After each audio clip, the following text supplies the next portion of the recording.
ৰাজ্যিক কেবিনেটত কেইবাটাও গুৰুত্বপূৰ্ণ সিদ্ধান্ত গ্ৰহণ কৰা হৈছে। বিশ্বকাপ বিজয়ী ক্ৰিকেটাৰ চিমু দাসক চৰকাৰী চাকৰি নিযুক্তি দিয়াৰ কথা ঘোষণা কৰিছে। ডাইৰেক্টৰ অফ স্পৰ্টছৰ অধীনত দিয়া হ'ব সেই চাকৰি। ফিজিকেল ইনষ্ট্ৰাক্টৰৰ পদত নিযুক্তি দিয়া হ'ব চিমু। কেবিনেটৰ অন্তত এক সংবাদমেল যোগে সদৰি কৰিছে এই কথা মুখ্যমন্ত্ৰীয়ে।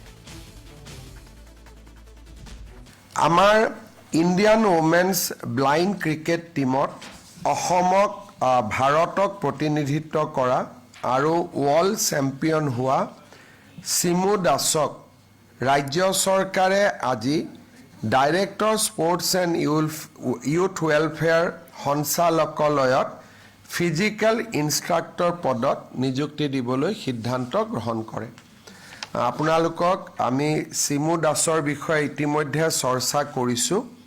তেওঁ ইণ্ডিয়ান ওমেন্স ব্লাইণ্ড ক্ৰিকেট টিমত তেওঁ পাৰ্টিচিপেট কৰিছিল as a member of Indian team আৰু এইবাৰ T20 ব্লাইণ্ড ক্ৰিকেট ৱৰ্ল্ড কাপত এই টিমটো বিজয়ী হৈছিল আৰু এই বিজয়ী দলটোৰ সদস্যা হোৱা বাবে শ্ৰীমতী চিমু দাসক ৰাজ্য চৰকাৰে ফিজিকেল ইনষ্ট্ৰাক্টৰ পদত নিযুক্তি দিবলৈ সিদ্ধান্ত গ্ৰহণ কৰিছে।